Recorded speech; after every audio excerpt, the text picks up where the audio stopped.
Red tape continues to stifle small and emerging enterprises, thus hampering economic growth. That's according to Peggy Drotsky, the acting CEO of the South African Chamber of Commerce and Industry, SACCI. As part of the forerunner to the State of the Nation address by President Jacob Zuma in just less than 2 weeks, we asked her what SACCI expects from the State of the Nation address.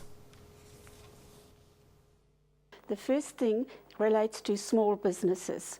They are really struggling under the burden of excessive legislation, and we are hoping that there's going to be some positive move towards cutting red tape to make it easier for those smaller and medium-sized enterprises to operate. Do you think, as the Chamber of Commerce and Industry, that it has taken rather too long to deal with the issue of red tape? Because that's the issue that has been raised from time to time, and what needs to be done really to expedite the process? It has taken a long time, but one of the most positive movements has been the establishment of the Small Business Department, which we called for before the last elections.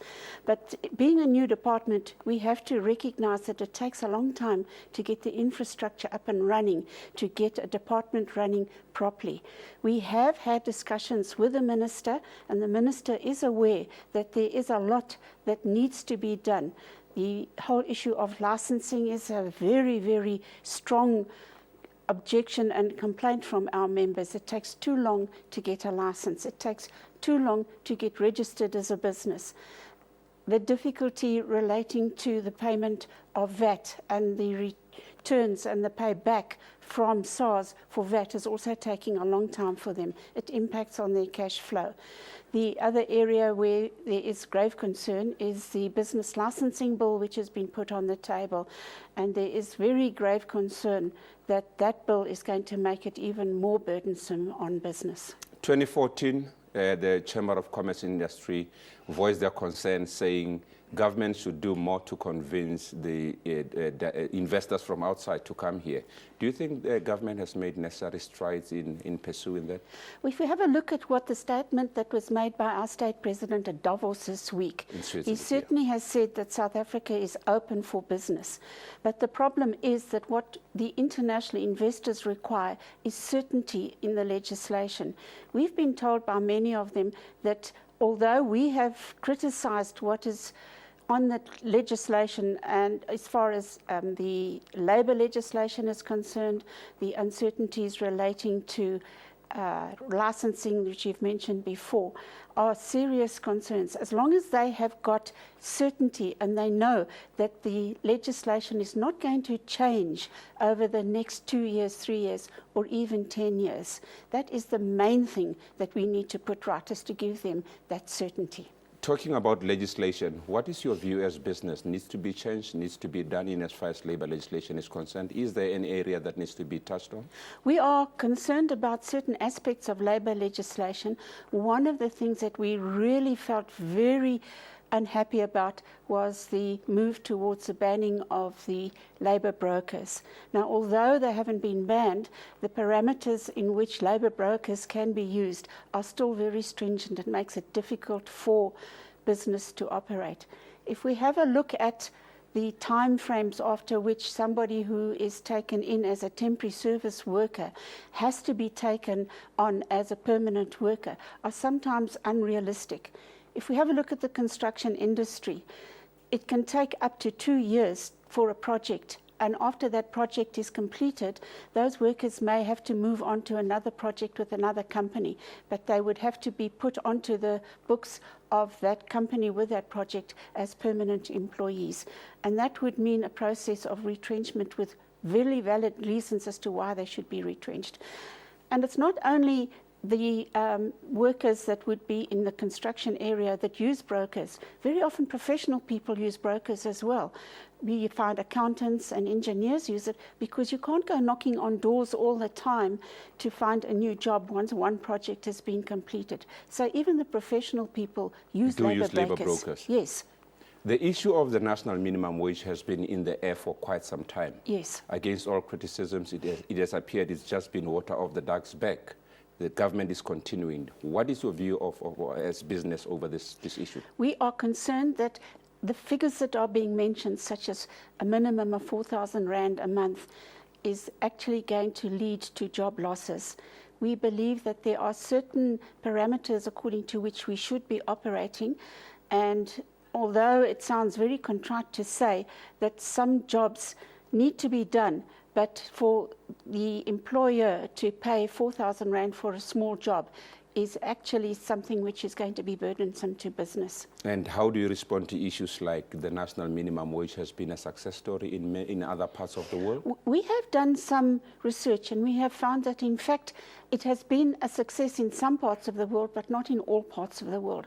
So we really need to have a look at what the conditions are in South Africa and compare them with those conditions where it was a success and the conditions where it wasn't a success, and come to an informed decision as to whether we should have it or not. Let us talk about the National Development Plan. There's been the issue of policy and the issue of implementation.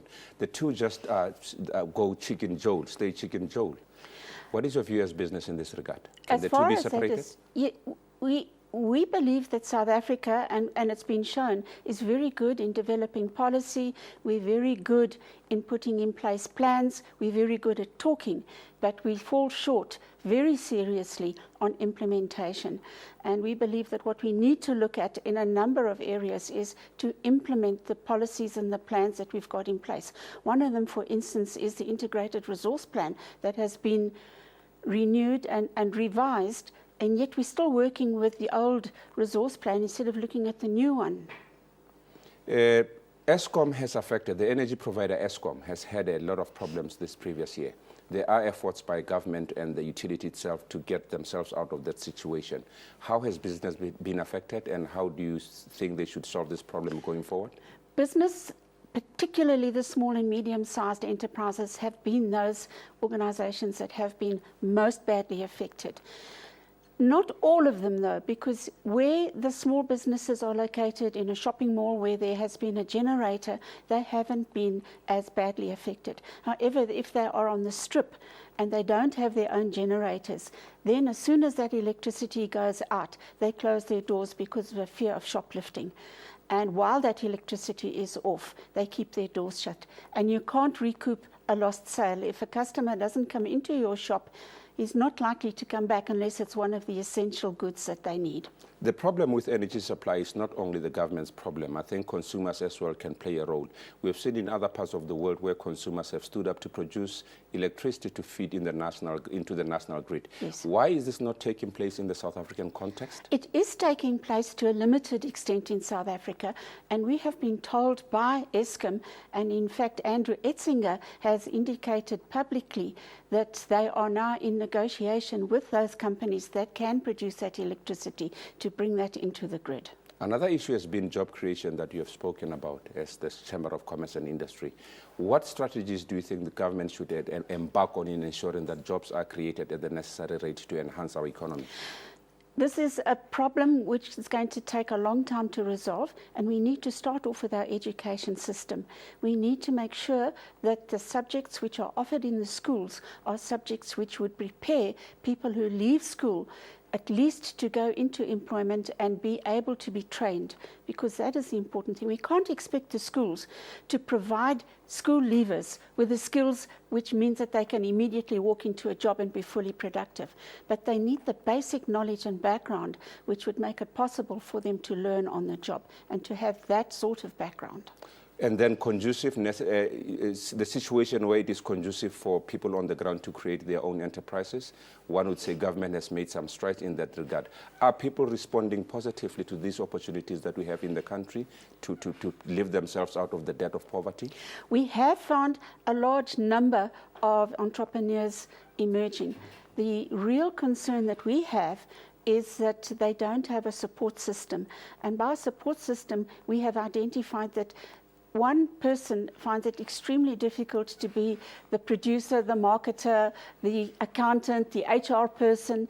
Capacity. And they don't know what they need to do. So they go into a business and they start off very well, but then they tend to flounder because they don't have the skills. So we need to have areas where they can actually be trained.